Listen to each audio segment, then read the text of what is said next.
ለሴቶች ልዩ ትኩረት የሚሰጥ የማህበረሰብ ክፍል የከፍታውን መጀመሪያ እርከኑን አሃዱ ብሎ ጀምሮታል። ሴቶችን የሚዘነጋ፣ ሴቶችን የማያስተምር፣ ሴቶችን የማያቀራ፣ ሴቶችን የማያነቃ የማህበረሰብ ክፍል ደግሞ የዝቅታውን የውድቀቱን ጎዳና አሃዱ ብሎ ጀምሮታል። የትኛው ላይ ነው ያለነው? እናቶቻችሁን አዛ ማድረግ፣ አባቶቻችሁን አዛ ማድረግና ማስከፋትን ሐራም አድርጎባቸዋል። ዕቁቅ እንዳይኖር ጭራሽ በእናትም በአባትም እንዳይኖር። ወኻሰተን አልኡማሃት በተለይ ደግሞ እናቶች አሉ ተባለ አትበል፣ ሙእሚን አሉ ተባለ እያለ አይዞርም። ሙእሚን ቆፍጣና ነው። ያረጋገጠውን ነገር ለኡማው ለማህበረሰቡ ይጠቅማል ያለውን ነገር ብቻ ነው የሚያወራው እንጂ አሉ ተባለ የሚያናፍስ አይደለም። እናንተ ሴት በመውለዳችሁ አማካይነት የመካ ሙሽሪኮች ውርደት ይሰማችሁ ነበረ። ትክክል አይደለም ያ ማንነት። ሴት ልጅ እሷ ናት እንደውም መሰረት። ሴት ልጅን ማስተማር ማቅናት የኡማው ከፍታ የሚረጋገጠው እዚያ ጋር ነው። ስላልገባችሁ አስተሳሰባችሁ አእምሯችሁ ስለተገለበጠ ነው እንጂ ሴት ልጅን እንደ እንስሳ አድርጋችሁ ተወራሽ አድርጋችሁ እንደ ዕቃ ያደረጋችኋት አስተሳሰባችሁ ስለተገለበጠ ነው።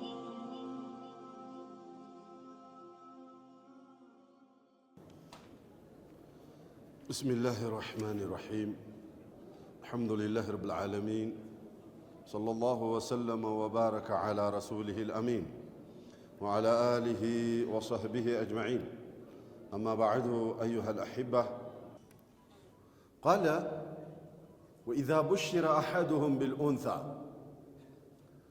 አንዳቸው ሴት ወለዳችሁ ተብለው ሲበሰሩ ظل ወጅሁሁ ሙስወደን ፊቱ በጥቁረት የተሞላ ይሆናል። በጽልመት ያኔ የከፋው ሰው መጥፎ ዜና የተነገረው ሰው ፊቱ ኩስምን ጥቁር አመድ ነው የሚለብሰው አይደል? እንደዛ ይሆናል። ወህወ ከዚም የተቆጨ ሆኖ ያዘነ ሆኖ የተዋራ ሚነል ቀውም ከሰዎችም ይደባበቃል።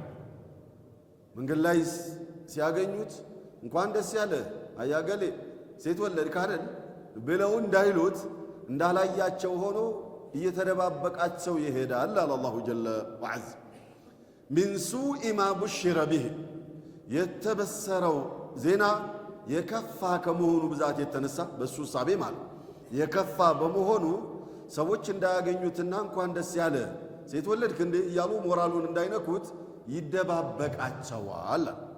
ثم قال أيمسكه على هون ثم يفكر في نفسه أيمسكه على هون ውርደቴን ተከናንቤ እቺን ሴት ልጅ ሊያዛትና ላሳድጋት አም የድሱሁ ፊ ቱራቢ ወይስ አፈሩ ስለወሽቃት ብሎ ይላል። ሱብሓነላህ ثم قال ألا ساء ما يحكمون ምንኛ ከፋ የሚወስኑት ውሳኔ የሚበይኑት ብያኔ ምንኛ ከፋል። ቢማዕና መጨረሻ ላይ የራሱን ክብር ነው ያስጠበቀው። አላ ሳአ ማ ያሕኩሙና ራሳቸው ሴት ልጅ ሲወልዱ እንዴት እኔ ቶክቻው ጀግናው ሴት ወልዳለሁ ብለው ሞራላቸው ስብር ይላል። ወደ እኔ ሲመጡ ደግሞ አልመላኢከቱ በናቱላህ ብለው ይሉኛል። መላእክቶች የአላህ ሴት ልጆች ናቸው ብለው ይሉኛል። ምን አለ እንኳን ከሆነ አይቀር ወንድ ወንዱን እንኳን ለኔ ቢያደርጉት።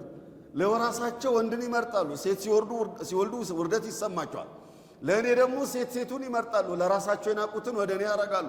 አላ ሳአ ማ ያሕኩሙን እንደው ብያናቸው ውሳኔያቸው እሳቢያቸው ምንኛ ከፋል። አልሙሂም አሁን የተውሂድ ጉዳይ ስለሆነ ነው ያከልኩበትና ዋናው ግን የደርሱ መልእክት ምንድን ነው?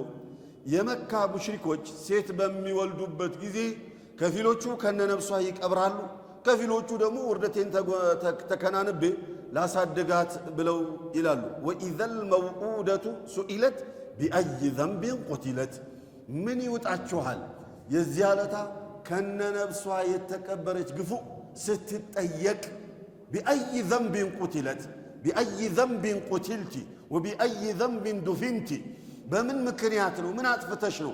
በምን ወንጀልሽ ነው? በምን ኃጢአትሽ ነው ከነነብስሽ የተቀበርሽው ተብላ ስትጠየቅ የቂያማ ለታ ምን ይውጣችኋል? ምን ምክንያት ትነግራላችሁ? እሷ ስትከሳችሁ እኛ ደግሞ ምክንያቱን ስንጠይቃት ምን ይውጣችኋል ብሎ ጠየቀ አላሁ ጀለ ወዐዝ። ሱረቱ አተክቢር ላይ እንደዛ ብሎ ይጠይቃል። ለማንኛውም እዚህ ጋር የተፈለገው ምንድን ነው? እናንተ ሴት በመውለዳችሁ አማካይነት የመካ ሙሽሪኮች ውርደት ይሰማችሁ ነበር። ትክክል አይደለም ያ ማንነት። ሴት ልጅ እሷ ናት እንደውም መሰረት። ሴት ልጅን ማስተማር ማቅናት የኡማው ከፍታ የሚረጋገጠው እዚያ ጋር ነው። ስላልገባችሁ አስተሳሰባችሁ አእምሯችሁ ስለተገለበጠ ነው እንጂ ሴት ልጅን እንደ እንስሳ አድርጋችሁ ተወራሽ አድርጋችሁ እንደ ዕቃ ያደረጋችኋት አስተሳሰባችሁ ስለተገለበጠ ነው። የእናንተ መሰረት ግን እዛ ላይ ነው የሚጣለው። የሷ ዝቅታ የኡማው ዝቅታ ነው። የሷ ከፍታና መንቃት የኡማው መንቃት እዚያ ጋር ነው መሰረቷ።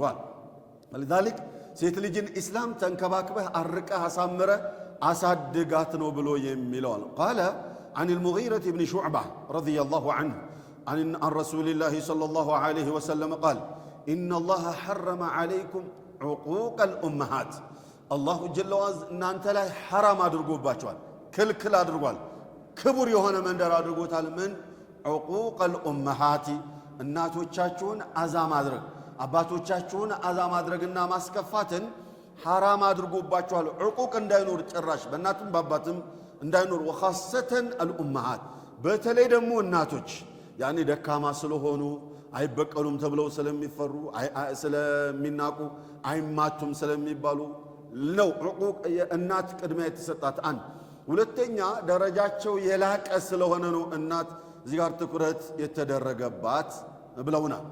ثم قال ووعد البنات ልጆቻችሁን ከነነፍሳቸው መቅበርን አላህ ሐራም አድርጎባችኋልና እንዳትቀብሯቸው። ወመንዐን ወሃት ስስታምነትና ለማኝነትንም አላህ ሐራም አድርጎባችኋል። ስጡ ስትባሉ ቆምጫጫዎች፣ ከልካዮች፣ ስስታሞች ምንም የማይወጣችሁ ደግሞ ሰዎችን በመጠየቅ ረገድ ላይ ደግሞ ያ ሰላም እናንተን መሰል የሌለባችሁ እንደዛ እንዳትሆኑ። መስጠትም ላይ ካላችሁ ስጡ፣ ከሌላችሁም ደግሞ ራሳችሁን ቻሉ። አትለምኑ፣ አምጣ አምጣ አምጣ አትበሉ። በተለይ ደግሞ ቃልቻ ላይ አያምርበትም። ቃልቻ ቆፍጠን ሲል ባለችው ሲብቃቃ ቀናዓ ሲኖረው ነው እንጂ የሚያምርበት ቃልቻ ላይ አያምርበትም። በብዛት ቃልቻ ለማኝ አይደለም ኢላ አን የኩነ ሱሰኛ። ገብቷቸዋል። ወከሪሀ ለኩም ሰላሰን ሶስት ነገሮችን ደግሞ አላህ ጠልቶባቸዋል። ራቋቸው፣ ተጠንቀቋቸው። ቂለ ወቃል አሉ ተባለ አትበል። ሙእሚን አሉ ተባለ እያለ አይዞርም። ሙእሚን ቆፍጣና ነው። ያረጋገጠውን ነገር ለኡማው ለማህበረሰቡ ይጠቅማል ያለውን ነገር ብቻ ነው የሚያወራው እንጂ አሉ ተባለ የሚያናፍስ አይደለም። ጊዜ የለውም እንጂ ሙእሚን እንዴት አሉ ተባለን ሲያናፍስ ይቆያል። ወከስረተ ሱአል ጥያቄም ደግሞ አታብዙ። አንዳንድ እኮ እንደው ቀበዝባዛ ደረሳል ሸኹየው እንዳቀራ እንቅፋት የሚሆን እንዲህ ለማለት ማለት ነው እንዲህ ለማለት ያወቀውን በሙሉ ሸኹየውን በጥያቄ ያፋጠጠ ራሱን አዋቂ ለማስመሰል የሚሞክር አንዳንዴ ደረሳዎች እንደዚህ ይኖራሉና ይሄ ከስረቱ ሱአል ወኻሰተን ፊማ ላ ያዕኒክ በማይመለከት ነገር ጥያቄ መጠየቅ ማብዛት ትክክል አይደለም። ጥያቄ አታብዙ። አላሁ ጀለ ወዐዝ ራሱ ከልክሏል። ጥያቄ አታብዙ። ኢን ቱብደ ለኩም ተሱእኩም ጥያቄ ያበዛችሁ የሆነ ነገር የተነገራችሁ እንደሆነ በኋላ ሊያስከፋችሁ ይችላልና ተው፣ ጥያቄ አታብዙ። የሚመለከትህን አንገብጋቢውን ነገር ኦር አስፈላጊውን ነገር ብቻ ጠይቁ። ኢዘን ጥያቄ ማብዛትን እንደዛውም አላህ ጠልቶባችኋል አሉና ثم قال وإضاعة المال ንብረታችሁንም መበተን ብሎ በቃ ፋሽነብል የሆኑ ሰዎች አሉ አይደል? ያም ይሄም ከመጣ አምልጠን የሚሉ ሰዎች በቃ ሌክጀሪ ህይወት፣ ሁሌ ሌክጀሪ ህይወት የሚያስፈልጋል። ጥሩ ነው ሌክጀሪ ህይወት መኖር፣ ግን አኸራንም መርሳት ደግ አይደለም። በዚህ በኩል ፋሽን ህይወትን ስትኖር አለ አኸራም መገንባት ወግ ነው። ብዙ ጊዜ ሀብት አላህ የሰጣቸው ሰዎች በዓለማዊ ህይወት ላይ ቢዚ ናቸው። አዲስ መኪና ወጣ፣ እነሱ እጅ ነው መግባት ያለበት። አዲስ ሞባይል መጣ፣ አዲስ ሞዴል መጣ፣ እነሱ እጅ ላይ ነው መግባት ያለበት። ወደ አኸራቸው ስታይ ምንም አልሰሩ፣ ምንም ባዶ።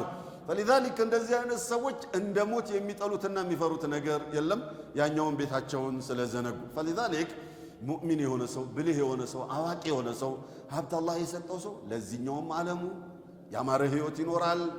ወአማ ቢኒዕመቲ ረቢከ ፈሐዲስ የምትለዋን አያ ሲፈስሩ አላሁ ጀለ ወዐዝ የሰጠህን ኒዕማ አሳይ። ስስታም ሆኖ ደግሞ ቆሎ እየበላ የሚኖር አለ። ስስታም ሆኖ ደግሞ ሁሌ 97 96 መኪና እየገፋ የሚኖር አለ። ኢዝ መልቲ ሚሊዮነር። የተወላገደ ጫማ አድርጎ የሚኖር አለ። ኢዝ መልቲ ሚሊዮነር። እቤት ውስጥ ሁሌ ሽሮ የሚበላ አለ። ኢዝ መልቲ ሚሊዮነር። ምንም ሳይበላ ሳያበላ ለወራሽ አከማችቶ የሚሄድም ስስታም አለ። ሁሌ ደግሞ ጮማ በልቼ ካልሞትኩ የሚል ሆዳምም አለ። ሚዛናዊ መሆን ነው ተገቢ። ለዛኛውም ዓለም ጮማ መላክ ያስፈልጋልና ሁሌ ሚዛናዊ በሆንን ቁጥር ይሄኛውንም ዓለም ተጠቅመንበታል፣ ተደስተን ኖረናል።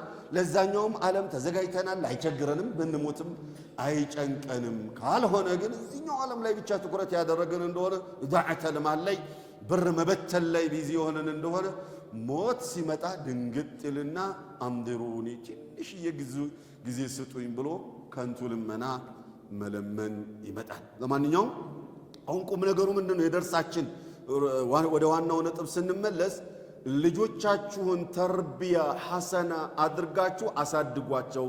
በተለይ ደግሞ ለሴቶች ልዩ ትኩረት ስጡ ነው ነብዩ እያሉ ያሉት ሰለላሁ ዐለይሂ ወሰለም። ለሴቶች ልዩ ትኩረት የሚሰጥ የማህበረሰብ ክፍል የከፍታውን መጀመሪያ እርከኑን አሃዱ ብሎ ጀምሮታል። ሴቶችን የሚዘነጋ፣ ሴቶችን የማያስተምር፣ ሴቶችን የማያቀራ፣ ሴቶችን የማያነቃ የማህበረሰብ ክፍል ደግሞ የዝቅታውን የውድቀቱን ጎዳና አሃዱ ብሎ ጀምሮታል። የትኛው ላይ ነው ያለነው? እኛ ሁላችንም ራሳችንን እናውቃለን። አላሁ ጀለ ወዐዝ የከፍታውን ጎዳና አላህ ያመላክተን፣ ከውድቀቱ ከዝቅታው ጎዳና አላህ ይጠብቀን። ኢነሁ ወልዩ ዛሊከ ወልቃዲሩ ዐለይህ። ይሄ ርዕሱ ወሳኝ ስለሆነ በተለይ በሴቶች ዙሪያ ላይ ብዙ ክፍተት ስላለብን እንደ ኡማ አሁን ላይ ነቃን እያልን ወደ ኋላ እየሄድን ስላለ ይሄኛው ርዕስ በሚቀጥለው በሩቡ ደርሳችን ኢንሻአላህ ብዙ ተከታታይ ሐዲሶች ስለመጡ እዛ ላይ داسس نارغوالن بإذن المولى. أسأل الله العظيم رب العرش الكريم يعصمنا من الذلل وأن يوفقنا في القول والعمل. وآخر دعوانا عن الحمد لله رب العالمين.